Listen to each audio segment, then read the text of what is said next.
안녕하세요. 저는 마트에서 공산품 진열, 주로 박스 나르는 일을 하는 30대 남성입니다. 예전에는 몰랐으나 요즘은 잘 진열된 제품들을 보며 혼자 뿌듯함을 느끼기도 합니다. 아무래도 마트 바깥 세상이 분홍빛 봄으로 물들어서 괜히 더 그런 것 같지만요. 그래도 이 일이 무거운 박스를 많이 들었다 놨다 하는 일이라 몸은 힘들지만 저한테는 다른 곳에서 일하던 때에 비하면 나름 재미도 있습니다. 저는 어렸을 적부터 보육원에서 자랐습니다. 제가 그곳에 사는 게 부모로부터 버려져서라는 걸 알고 나서부터 제가 부모가 없는 아이라는 것에 대해 별다른 감정이 들지 않았습니다. 어떤 아이들은 하염없이 부모를 기다리기도 하고 어떤 아이들은 나중에 꼭 엄마 아빠를 찾아서 자기를 왜 버렸는지 물어보겠다고도 하는데 저는 그저 한 가지 생각뿐이었어요. 그들이 그랬던 것처럼 나도 똑같이 무관심으로 그들 생각하지 않고 잘 먹고 잘 살자. 그리고 아직까지는 그 결심이 제법 잘 실천되고 있는 것 같습니다. 저는 초등학생 때부터 함께 보육원에 지내는 아이들에게 저의 결심을 전파하고 다녔습니다. 그래도 그 나이대의 아이들은 다 자기 고집대로 생각한다고 제 말은 들어주지도 않았지만 중학생이 된 이후부터는 몇몇 친구들이 제 말을 들어주었어요. 왜냐하면 저는 그때 당시 저희 보육원의 대장이었거든요. 밥 남기는 어린애들한테는 밥 다 먹으면 소원 들어준다고 밥을 먹게 하고 사람 수가 많아 질서가 어지러울 때에는 양보하는 사람에게 소원을 들어준다고 하면 자동으로 정리가 되었습니다. 제가 요술램프 진이도 아닌데 어떻게 소원을 다 들어주었냐고요. 저도 만약 그때 아이들이 품고 있던 마음속 진짜 소원을 이야기했다면 들어주지 못했을 겁니다. 하지만 보육원에 함께 지내던 아이들은 막상 제 앞에서 진짜 소원을 말하지 못했었어요. 다들 망설이다가 제가 들어줄 수 있는 소박한 것들만 입 밖으로 꺼냈으니까요. 가족도 집도 없었지만 아이들 마음씨는 참 착했습니다.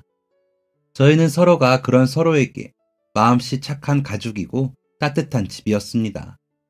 중학생이 되었을 때는 또 다른 대장이 되어야 했습니다. 대부분의 친구들이 그 지역에 있는 같은 중학교에 진학했는데 저희와 사정이 같은 아이들만 있는 보육원에서와는 달리 학교는 평범한 아이들이 더 많았죠. 그들 눈에 저희는 돌연변이 같은 존재로 취급되기도 했었습니다. 하지만 저는 그들의 그런 행동이 전혀 쌀 한 톨만큼도 상처가 되지 않았습니다. 문제는 함께 중학교를 다니는 제 친구들을 괴롭히는 나쁜 친구들이었어요. 제게 나쁜 말을 하고 시비를 거는 것은 못 들은 척 지나칠 수 있었으나 친구들에게 그런 행동을 하는 것은 참아지지가 않았습니다. 사소한 것들부터 눈살이 찌푸려질 정도로 사악한 것들까지 꼬박꼬박 어느 하나 지나치는 날 없이 그들을 혼내주었습니다. 학교에서는 그런 저를 골치 아파했지만 이야기를 들어보면 저는 골칫덩이보다는 정의의 사도에 가까웠기에 저를 어쩌지 못했고 친구들에게 저는 영웅이 되었습니다. 그땐 그렇게라도 가족들을 지켜낸다는 것이 즐거움이고 기쁨이었습니다. 고등학교에 올라가면서부터 각자 길이 나뉘어져 뿔뿔이 흩어졌어요. 그리고 먹고 살 궁리가 들기 시작하면서부터는 조금씩 제 앞날에 대한 생각만 하게 되었던 것 같습니다. 학교를 졸업하고 군대를 다녀와서 가장 처음 한 일은 얼른 아무 회사나 들어가기였습니다. 지금 생각해보면 그때 왜 그렇게 무지했을까 싶으면서도 그때 그렇게 살아서 지금의 제가 있다는 생각도 들어요. 특별한 목표나 즐거움 없이 잘 살자는 생각뿐이었던 그 시절. 쥐꼬리만한 월급에 매일 지루한 시간을 견뎌야 하는 사무직을 그만두고 마트에서 일을 시작하게 되었습니다. 그 일을 아직까지도 하고 있는 걸 보면 제 성격이랑 잘 맞는 것 같기도 해요. 확실히 몸을 움직여야 머리도 돌아가는 것 같고 제 개인적으로는 그렇더군요. 물론 저와 다른 분들도 분명 많이 계시겠지만요. 젊었을 때 조금 더 공부해서 더 좋은 회사에 갔더라면 달라졌을까 하는 생각도 하지 않은 것은 아닙니다. 하지만 이 일을 하면서 몸이 더 건강해지는 느낌을 받았어요. 일해서 번 돈으로 보육원에 찾아가 어린 아이들에게 맛있는 걸 사주는 날이면 아이들은 제가 마트에서 일하는 것을 무척이나 좋아했습니다. 그들에게 저는 마트에 있는 것들은 뭐든지 다 사줄 수 있는 사람이었으니까요. 마트 일이 좋았던 가장 큰 이유는 아무래도 그 아이들 때문이지 않나 싶어요. 게다가 처음 일을 시작했을 때는 정말 모든 분들이 하나같이 제게 잘해주셔서 마트에는 좋은 사람들만 일을 하러 오는 곳인 줄 알았습니다. 다 큰 성인이 그런 판타지 같은 생각을 할 정도로 정말 다 좋은 분들 뿐이었어요. 제가 마트 직원이 아니고 마트와 계약된 어느 업체의 직원일 뿐인데도 차별 없이 동등하게 대해주셨어요. 일상의 낙이라는 건 정리된 진열대를 바라보고 잠시 뿌듯한 그 순간과 주말마다 놀러가는 보육원에서 아이들과 맛있는 군것질을 함께하는 시간들 뿐이었지만 어렸을 때부터 줄곧 생각해왔던 나의 별탈 없이 무난한 하루들을 보내고 있었습니다. 그리고 몇 년 뒤 새로운 직원이 나타났습니다. 마트 소속 정직원인데 저보다 나이는 어렸지만 높은 직급을 한 남자였어요. 처음 만나던 날 첫 인상부터 어딘가 저를 하대하는 눈빛이 있었지만 예전 회사를 생각해보면 자연스러운 현상이기도 해서 그러려니 했습니다. 어쨌든 그 사람은 저보다 상사이고 저는 본사 직원도 아닐 뿐더러 일개 계약직이기 때문에 그 상사에 비하면 아무것도 아닌 사람이라고 생각했었습니다. 이모님, 어디 가세요? 박 팀장 심부름 간다. 못 살아 내가. 너도 그냥 못 들은 척해. 함께 일하는 이모님들께 박 팀장은 손발이 없나? 싶은 잔심부름을 매번 시키고 솔직히 말해 엄마뻘인 이모님들에게 반말을 섞어가며 무례한 말을 내뱉는다든지 하는 제 기준에서는 용납할 수 없는 일들이 일어나고 있었지만 저는 애써 모른 채 할 뿐이었습니다. 제가 어렸을 적 아무리 나쁜 친구들을 혼내는 정의의 사나이였으면 뭐하겠습니까? 정말 중요하지 않았습니다. 더군다나 계급사회에서 그런 것은 아무짝에도 쓸모가 없었습니다. 절이 싫으면 중이 떠나랬다고 저런 직원을 가만히 내버려두는 이 마트가 싫다면 제가 제 발로 나가면 되는 일이었습니다. 그게 아니라면 제가 다시 학창시절로 돌아가 공부를 열심히 해서 지금 이 자리가 아닌 저 팀장보다 더 높은 직급을 가지면 되는 일이었습니다. 하지만 마트를 떠나기에 이미 저는 그곳이 좋았고 다시 학창시절로 돌아가는 것은 현실적으로 불가능한 일이었습니다. 체념하고 적응하고 받아들이는 것, 그것이 유일한 해결책임을 저는 너무나도 잘 알고 있었습니다. 저까지 사람이 뒤바꾸어 보겠다고 한들 바뀌어지지 않을 것이라는 확신이 있었던 것이죠. 저는 그 팀장을 보며 마음속으로 반복해서 외웠어요. 저 인간은 저 맛에 일하고 있는 것이다. 그저 이런 나물, 저런 나물이 밥상에 오르는 것처럼 저런 인간 유형도 세상에 존재하는 것뿐이다. 괜히 말 섞어가며 감정 소모를 하지 말자. 그렇게 마음속 평화를 혼자 써내려가며 최대한 그 팀장과 엮이지 않는 선에서 하루하루를 보내던 어느 날, 평소와 같이 진열할 상품을 나르던 중 마트 한쪽이 요란한 것이 눈에 들어왔습니다. 한 여자가 당황한 얼굴을 하고 마트 출입구 센서 쪽을 우왕좌왕하며 걷고 있었고 여자가 움직일 때마다 센서가 요란하게 울리고 있었습니다. 마트에서 도난 사고를 방지하기 위해 설치해둔 도난 센서였습니다. 몇몇 직원들이 그 손님의 곁으로 가서 무언가를 이야기하고 있는 듯 보였어요. 손님은 계속 아니라고 항변하는 듯 했고 직원들은 센서가 울렸으니 일단 절차상으로 확인이라도 하려고 손님을 달래고 있었습니다. 곧 사무실로 모셔가겠거니 단순한 센서 고장이겠거니 하고 등을 돌리려는데 팀장이 구두굽 소리를 내며 그쪽으로 달려갔습니다. 센서는 고장 안 나요, 손님. 죄송하지만 저희가 구매하신 것들 확인 좀 해봐야겠어요. 가방 안도 보여주시고요. 가방까지요? 저 결제 다 했고 영수증하고 카드도 보여드릴 수 있어요. 결제하는 거 CCTV로 확인하시면 되잖아요. 손님이 계산대에서 결제하신 상품들 말고 매장 돌아다니면서 몰래 가방 속에 담으셨을 수도 있잖아요. 매장 전체 CCTV 일일이 확인하는 것보다 손님 가방 열어보는 게 더 빠르니까요. 팀장은 최대한 상냥하게 말하는 듯 했지만 워낙 목소리가 커서 주변에 장을 보던 사람들이 하나둘 모여들어 손님의 얼굴이 새빨갛게 물들어가고 있었습니다. 손님은 하는 수 없이 알겠다고 가방을 열어 팀장에게 보여주었는데 팀장은 그렇게 보는 게 성에 차지 않았는지 바닥에 쪼그려 앉아 가방에 담긴 내용물들을 하나하나 바닥에 꺼내놓기 시작했어요. 팀장의 행동에 사람들이 조금씩 술렁이기 시작했습니다. 아마 정말 가방에 뭐가 있어서 하는 행동처럼 비추어졌겠지요. 지금 뭐 하시는 거예요? 손님의 가방에서 소지품을 꺼내어 바닥에 늘어놓는 팀장에게 손님이 소리쳤습니다.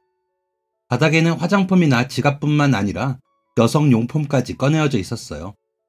말려야겠다는 생각과 제가 나서도 되는 자리가 맞는지에 대한 고민이 동시에 밀려들었습니다. 어쨌든 책임자라고 이 자리에 나와 있는 사람은 제가 아니라 박 팀장이었기 때문입니다. 마지막까지 가방을 흔들어 털어보는 팀장의 손에서 여자가 잽싸게 가방을 낚아챘습니다. 뭔가 답답하다는 듯 일어나 팔짱을 끼는 팀장의 무릎 아래로 손님이 혼자 쭈그려 앉아 내용물을 가방 속에 집어넣었어요. 내용물을 다 주워 담고 이제 됐냐고 묻는 손님에게 팀장이 다시 한번 다그치기 시작했습니다. 그때부터 무언가 잘못되고 있는 것 같다는 예감이 들기 시작했어요.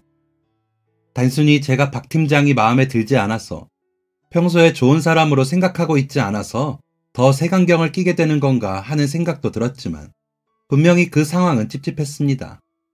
박 팀장이 여전히 큰 목소리를 감추려는 노력도 하지 않은 채 말을 했습니다. 기분 나쁘게 듣지 마시고 요즘 하도 멀쩡하게 생기신 분들이 와서 물건 훔치고 그래서 그래요. 저희 입장도 이해를 부탁드려요. 저희도 이렇게 확인을 해야지 일이 되니까요. 가방 말고 다른 데 숨긴 거 아니에요? 옷 아니나 뭐. 팀장의 말에 손님은 절대 아니라고 이야기했지만 이미 주변으로 몰려든 사람들은 그 손님을 도둑으로 생각하는 눈빛이었어요. 저러다 진짜 저 사람이 물건을 훔친 도둑이 아니면 그땐 어떻게 수습하고 사과하려고 저러는 건지 이해가 가지 않았습니다. 어떻게 그런 상황마저 자기 멋대로 굴려고 하는 건지. 하나를 보면 열을 안다고 했었나요? 팀장이 저렇게 구니 괜히 더욱더 그 여자 손님에게 아무런 잘못이 없을 것만 같다는 생각이 들었습니다. 그 손님이 훔친 게 없을 것 같다는 생각이 들면서도 저렇게 함부로 몰아붙이다가 손님이 도둑이 아니라는 게 밝혀져 곤란해하는 팀장의 얼굴이 보고 싶은 악한 마음이 들기도 했습니다. 말릴까 말까 고민을 하며 상황을 지켜보는데 팀장이 손님을 데리고 어디론가 끌고 가며 다른 직원에게 말했어요. 이분 옷 안에 뭐 숨긴 거 아닌지 확인 좀 해봅시다. 팀장의 말에 사람들이 웅성거렸고 손님은 억울하다는 듯 신경질적으로 팀장의 손을 뿌리쳤습니다. 아니라는데 이런 식으로 사람 몰아가도 되는 거예요? 손님에게 뿌리쳐진 손이 아프다는 듯 미간을 찌푸리며 손등을 털어낸 팀장이 옆에 서 있던 다른 여직원에게 눈짓을 했고 우물쭈물 하던 여직원이 그 손님에게 다가가 조심스레 이야기를 했어요. 그 말투는 확실히 손님을 달래는 듯한 말투였지만 억양만 그러했지 그 내용은 여전히 그 손님을 의심하는 말이었습니다. 손님은 미치겠다는 듯 발을 동동 구르며 발걸음을 옮겼어요. 지켜보던 저는 결국 하던 일을 멈추고 그 뒤를 따를 수밖에 없었습니다. 팀장이 저렇게 나오는 이상 이곳에서 그에 반대되는 행동을 할 직원은 아무도 없을 것 같았습니다. 여차하면 제가 중재를 해야겠다는 생각으로 뒤를 따랐던 것 같아요. 그리고 도착한 직원 휴게실. 가까이서 본 손님의 얼굴은 생각보다 더 붉게 물들어 있었습니다. 화가 난 얼굴로 여직원을 따라 들어간 손님. 문이 닫히자 밖에서 가만히 생각하던 팀장이 제 어깨를 툭툭 치며 말했습니다. 영호씨? 맞죠? 아, 진짜 피곤하다. 영호씨도 같이 들어가 봐요. 생각해보니까 저 직원 계약직이잖아. 저 둘만 들여보냈는데 저 직원이 눈 감아줄지 어떻게 알아? 아, 정말 재수가 없으려니까. 안 그래도 오늘 기분 안 좋은데 저런 것까지 걸려서. 뭐해요? 얼른 안 들어가고. 분명 저 안에는 그 여자 손님이 옷을 벗고 여직원에게 결백을 증명해 보이고 있을 텐데 같은 성별도 아닌 저를 저 안으로 들여보낸다는 게 도대체 제정신인가 싶었습니다. 울컥하는 마음을 먹기 싫은 알약 삼키듯 꾹 삼키며 말했습니다. 제가요? 아무리 그래도 탈의를 하고 계시는데 남자인 제가 어떻게 들어갑니까? 그리고 계약직이라 못 믿으시겠다면 저도 안 되겠는데요. 저도 계약직입니다. 심지어 마트 소속도 아니고요. 팀장님, 그만 진정 좀 하시죠. 이러다 저분이 정말 아무것도 훔친 게 아니라면 어쩌시려고 그래요. 그랬더니 팀장이 어이가 없다는 듯 코웃음을 치며 제 어깨를 밀쳤습니다. 저기요, 위에서 까라면 까야지. 지금 뭐 하는 거예요? 여기 왜 따라왔어요 그럼? 박스나 나르지. 하여간 따라 들어와도 이딴 게 들어와서. 나와봐요. 내가 들어갈게 그럼. 12조를 가득 담은 팀장의 말에 결국 참았던 화가 울컥 치밀었습니다. 본사에선 어쩌다 이런 놈을 일 잘한다고 저 자리에 앉혀놨을까? 제가 들어가지 않으면 자기가 직접 들어가겠다며 문고리를 잡는 팀장의 뒷목을 잡고 당겼습니다. 쿵 하고 엉덩방아를 찌으며 그대로 나가 떨어지는 팀장의 얼굴이 새빨개진 채 화가 잔뜩 오른 표정을 하고 저를 올려다보며 소리쳤어요. 야, 너 지금 뭐 하는 짓이야? 정신 나갔어? 그렇게 했는데도 분이 풀리지 않았습니다. 예의 따위는 밥 말아먹고 손님을 대하는 태도부터 인간 대 인간으로서의 최소한의 배려조차 없는 인간을 어떻게 처리하면 좋았을까요? 그때 이미 머릿속으로는 사직서를 던져버린 후였습니다. 말이 곱게 나가지도 않았어요. 덩달아 흥분한 저의 목소리가 휴게실 복도를 쩌렁쩌렁 울렸습니다. 팀장님은 제정신입니까? 어떤 정신머리면 손님이, 그것도 여자분이 탈의 중인 곳 문을 벌컥 열고 들어가려 하십니까? 저 고객님이 도둑질을 했다는 정황이라고는 고작 보안기계 알림 울린 거 그거 하나밖에 없는데 진짜 아니면 어쩌려고요? 휴게실을 이용 중이던 몇몇 직원들이 소란스러운 소리를 듣고 몰려들었고 그때 문이 열리고 여직원이 나왔습니다. 한껏 숙이고 있던 고개를 들고 난감하다는 듯 팀장을 바라보는 여직원의 눈빛에서 탈의를 했음에도 그 여자 손님에게서 아무것도 나오지 않았음을 직감할 수 있었습니다. 아무것도 없다고 말하는 여직원을 못 믿겠다는 듯 밀쳐내고 문 안으로 들어가는 팀장을 따라 저도 휴게실 안으로 들어갔습니다. 휴게실 바닥에는 여자 손님이 입고 있던 옷가지들이 널브러져 있었고 여자 손님은 아까와 다른 옷을 입고 있는 모습이었습니다. 갈색 얼룩이 누렇게 물든 흰색 가디건이었어요. 커피를 쏟은 듯 보였습니다. 팀장은 그런 손님의 모습에도 아랑곳하지 않고 바닥에 널브러진 손님의 옷가지들을 발로 툭툭 차며 물었습니다. 옷이 바뀌셨네? 손님, 이러다 진짜 큰일 나세요. 경찰서 가고 싶어요?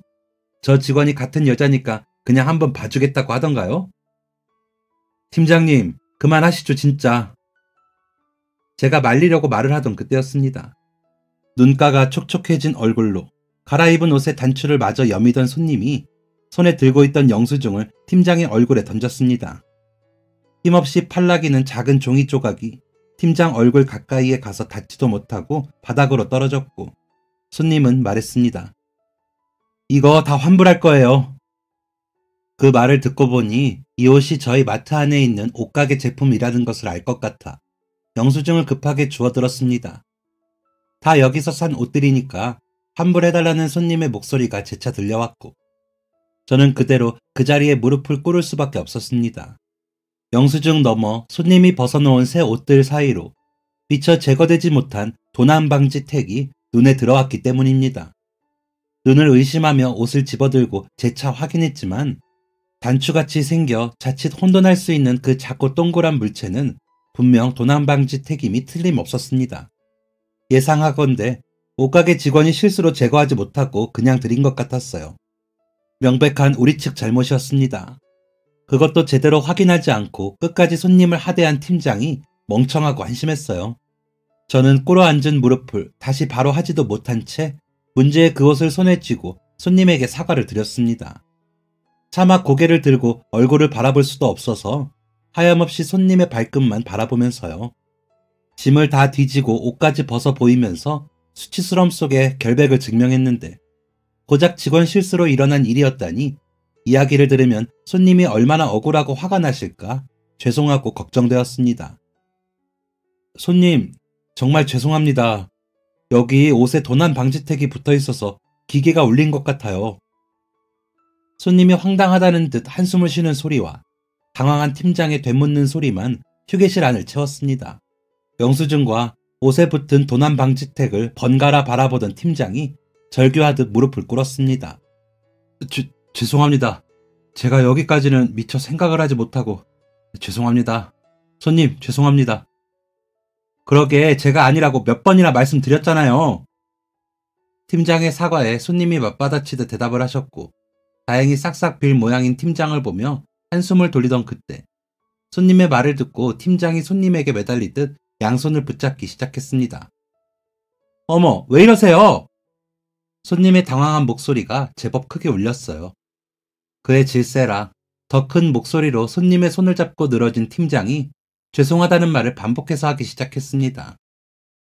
대체 뭐 하시는 거예요? 이거 놓고 말하세요. 왜 남의 손을 잡고 그래요? 무섭게. 팀장은 죄송하다고 반복해서 이야기하면서도 무릎을 꿇고 손님에게 매달려 잡은 손을 놓아주질 않았습니다. 손님이 쉽게 사과를 받아줄 것 같지 않자 그런 행동을 하는 듯 했어요. 사과를 하기에 그래도 인간이긴 한가 보다 했는데 제 생각이 틀렸던 것입니다. 자기보다 약한 존재를 힘으로 제압하려는 더럽고 추악한 생각. 그동안 보았던 팀장의 인간성이 제가 잘못 보았던 게 아니라는 생각이 들었습니다. 화가 머리끝까지 치솟아 견딜 수가 없었어요. 1초도 더 인간 취급해주기가 싫었습니다. 저는 힘을 주어 팀장을 떼어내고 다시 한번 손님에게 고개 숙여 사과를 드렸어요. 떨어져 나가 구석에서 팔을 움켜쥐는 팀장의 분한 숨소리가 기분 나쁘게 들려왔습니다.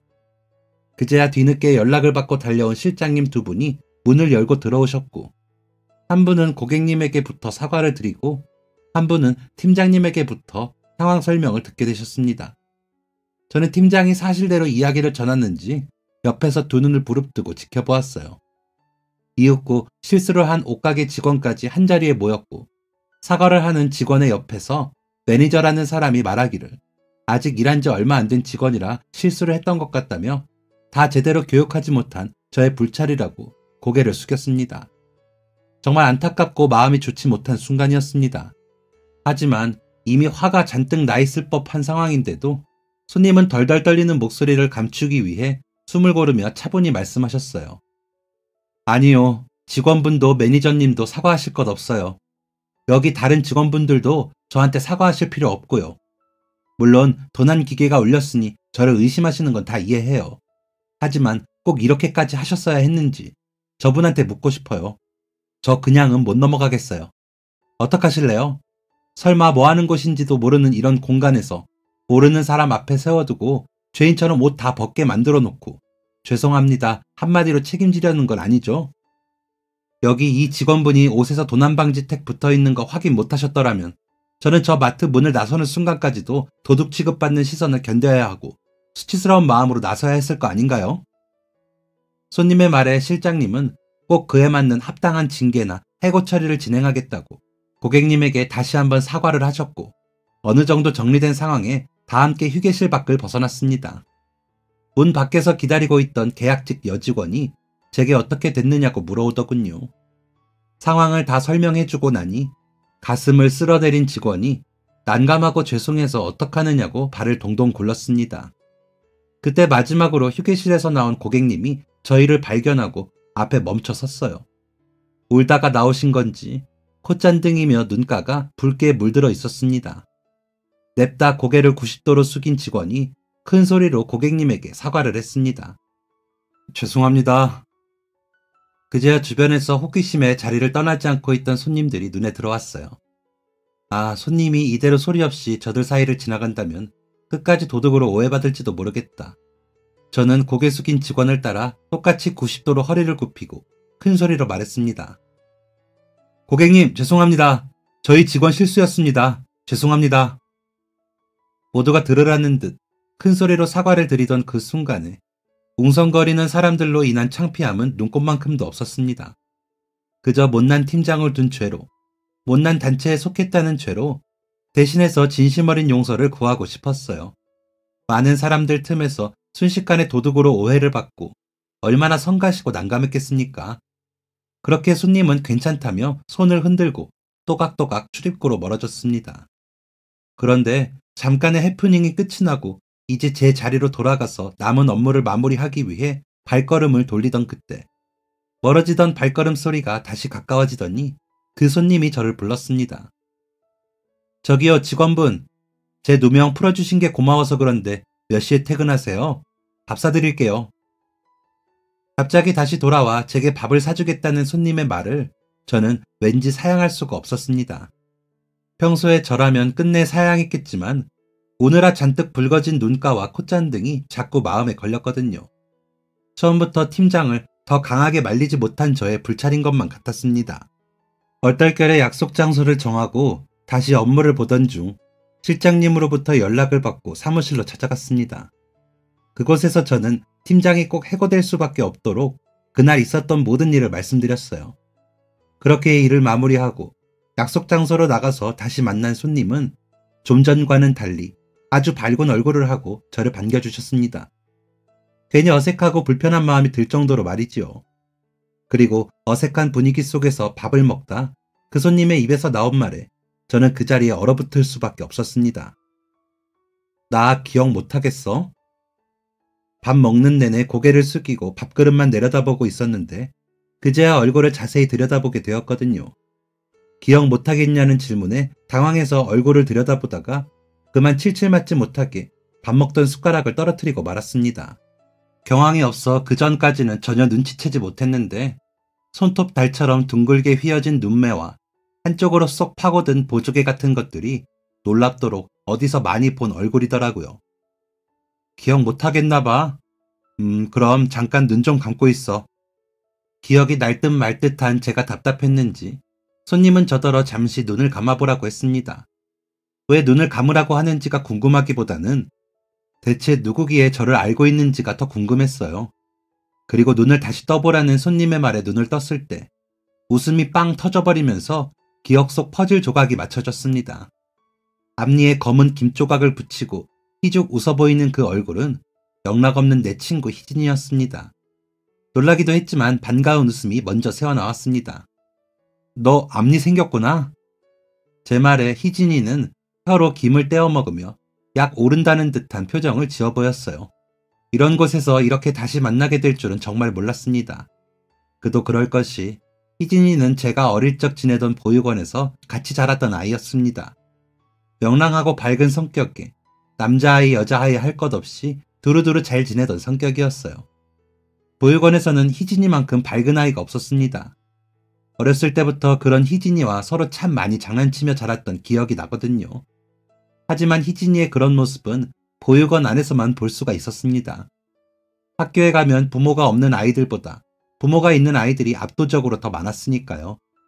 저희처럼 부모 없는 아이들이 다른 아이들에게 무슨 잘못을 저지르거나 피해를 주는 것도 아닌데 꼭 문제가 있는 아이 취급을 받고는 했었습니다. 희진이와 저는 여고, 남고로 각자 흩어지기 전까지만 해도 함께 학교를 다니며 서로가 왕따가 되는 일이 없도록 곁을 지키던 사이였어요. 앞니에 김을 붙이고 하는 장난은 중학교 시절 계단에서 넘어지는 바람에 앞니가 부러졌던 희진이의 모습을 떠올리기에 아주 적합했습니다.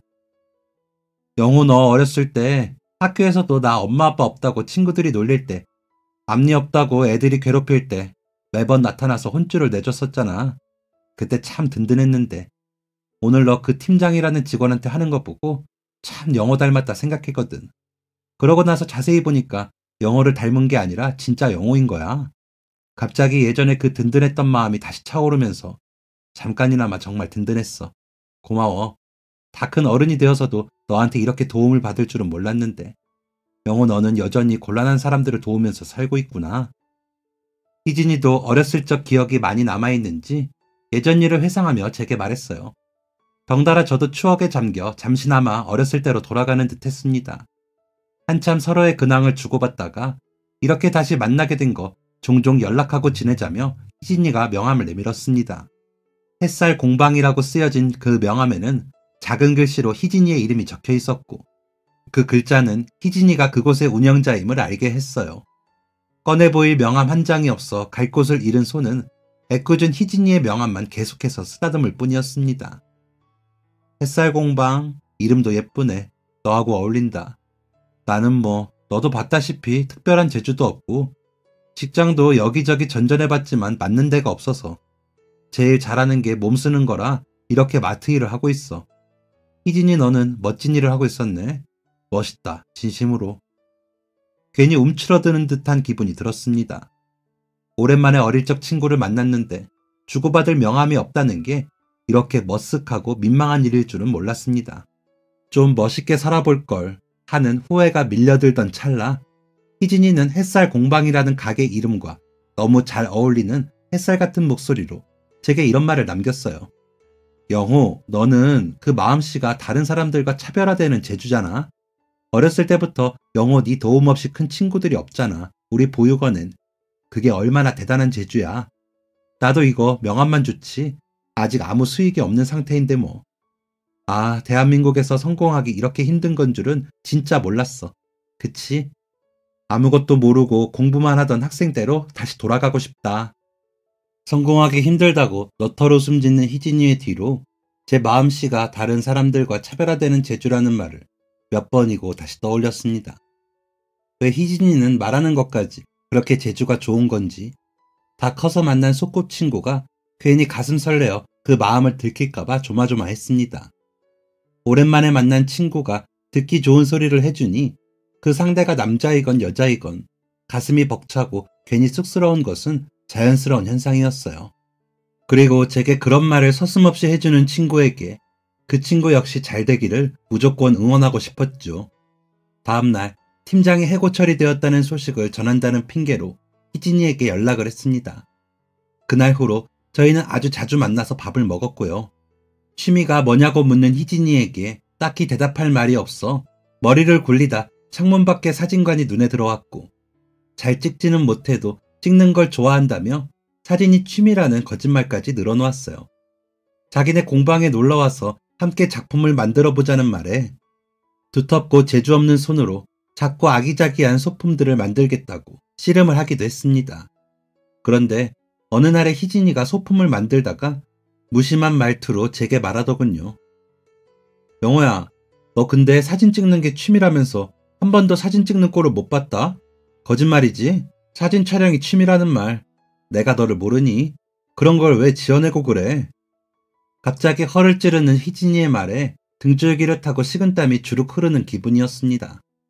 컨셉을 잡고 연기를 하려면 그럴듯하게 했어야 했는데 너무 갑작스럽게 지어낸 취미라 까맣게 잊고 있었던 것이 희진이에게 딱 덜미를 잡히고 만 것입니다. 제가 아무 말도 못하고 있자 희진이가 주머니에서 카메라 하나를 꺼내어 제게 건네었습니다. 포장 필름도 그대로 붙어있고 한눈에 보아도 새 카메라였어요. 어리둥절한 마음에 받아들지도 못하고 가만히 서 있는 제게 희진이가 참 사람 환장하게 만드는 말을 건넸습니다. 쏙 들어가는 보조개가 참으로 얄미웠어요. 난 너 말만 믿고 냅다 카메라부터 샀는데 줄 기회가 없는 거야. 네가 사진 찍을 때 깜짝 놀라게 해주려고 했는데 그래도 뭐 어쩌겠어. 이왕 이렇게 된 거 카메라 배워. 꼭 잘해야 할 필요는 없으니까 네가 재밌을 정도로만 한번 해보라는 말이야. 아, 산지 좀 돼서 그거 환불도 안 돼. 갑자기 카메라를 배워보라며 새로 산 카메라를 선물한 희진이 때문에 저는 부담감을 안고 카메라를 배워야 했습니다. 그리고 곧장 빠져들게 되었어요. 그때 제가 혼자서 여기저기 돌아다니며 풍경을 담지는 못했었고 주로 희진이네 공방이나 카페 같은 곳에서 작업을 하는 희진이를 담거나 희진이가 만든 소품을 담거나 했었습니다. 희진이는 왜 맨날 같은 것만 찍느냐며 짜증을 냈지만 저한테는 왜 매번 다른 것처럼 느껴졌는지 모르겠어요.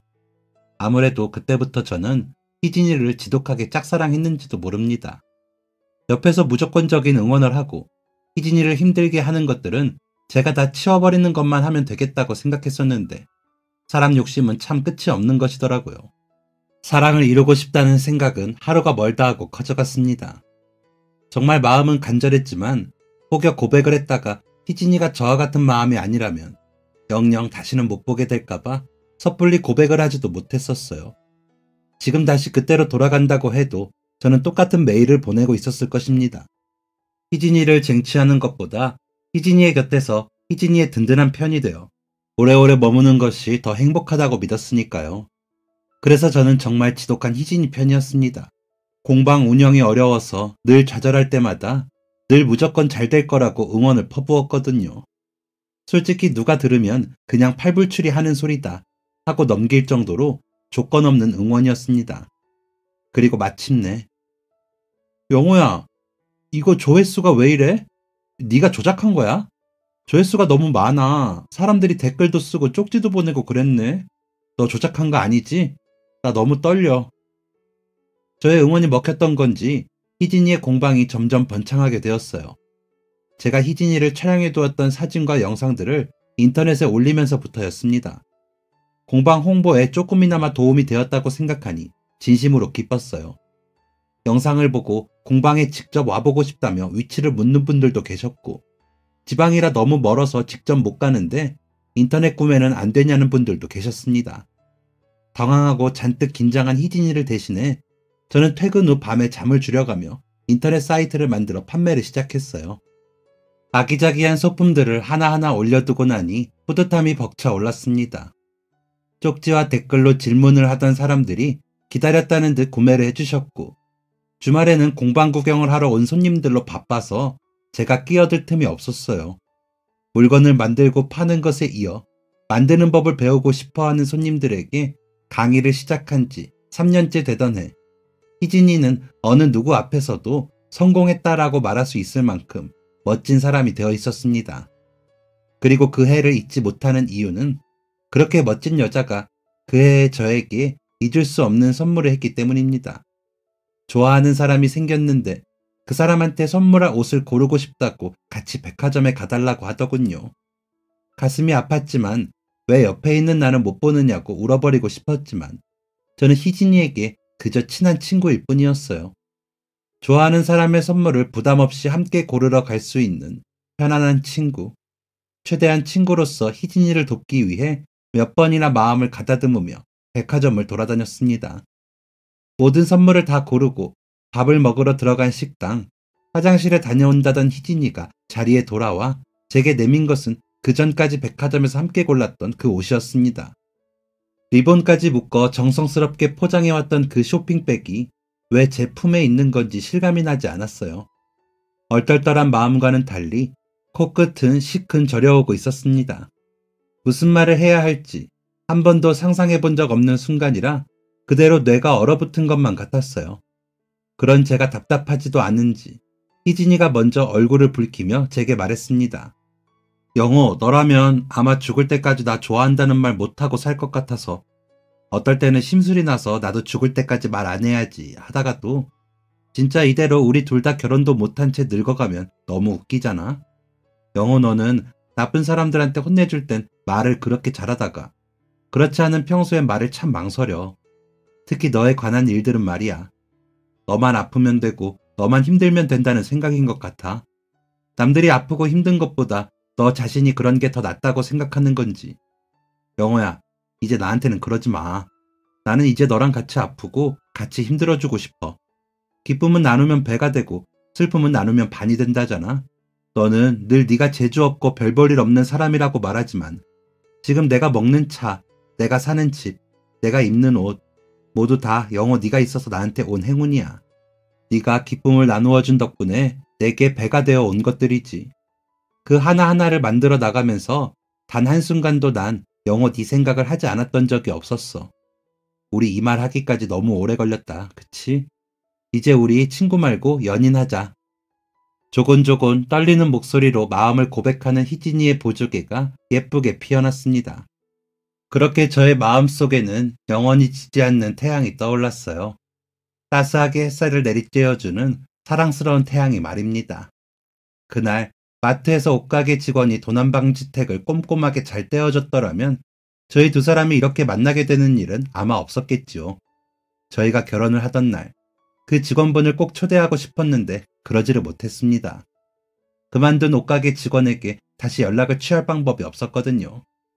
혹시 저희의 이야기를 들으신다면 멀리서라도 감사 인사를 전하고 싶어요. 그때 그런 실수를 해주셔서 정말 고마웠다고 말이에요. 희진이는 그때 그 팀장이 무례해준 덕분에 저를 알아봤다며 그때의 불쾌감도 싹 잊고 고맙기만 하다고 우스갯소리를 합니다. 이렇게 잘 사는 저희 두 사람을 알게 되면 그 팀장님은 지난날 자신의 행동을 좀 더 반성하게 될까요? 저는 아직 마트 일을 하고 있지만 아내가 새롭게 문을 열어준 카메라라는 취미 생활에 흠뻑 빠져 소소하게 온라인 강의도 열고 있습니다. 아무런 경력도 유명세도 없는 저이기에 저의 강의를 들어주시는 분들은 아주 소수입니다. 하지만 요즘에 들어서야 비로소 이런 생각이 들어요. 이게 사람 사는 행복이고 사는 맛이구나 하고요. 그래서 저는 하고 싶은 것을 하며 그 안에서 만족하며 사는 사람들이 여전히 멋있습니다. 제 아내를 비롯하여 이 사연을 들어주시는 여러분들도요. 요즘 햇살이 참 따뜻하죠. 그래도 아직 일교차가 심하니 감기 조심 꼭 하세요. 돋아나는 새싹들처럼 힘차고 씩씩한 봄날이 되시기를 바랍니다. 여러분, 봄에는 모두 부자 되세요. 지갑도 좋지만 마음부터요. 저는 이번 봄 마음이 풍요로운 부자가 되기 위해 노력해보려 합니다. 감사합니다. 지금까지 사연 들어주셔서 감사합니다. 사연이 재밌으셨다면 구독과 좋아요를 눌러주세요. 감사합니다. 안녕히 계세요.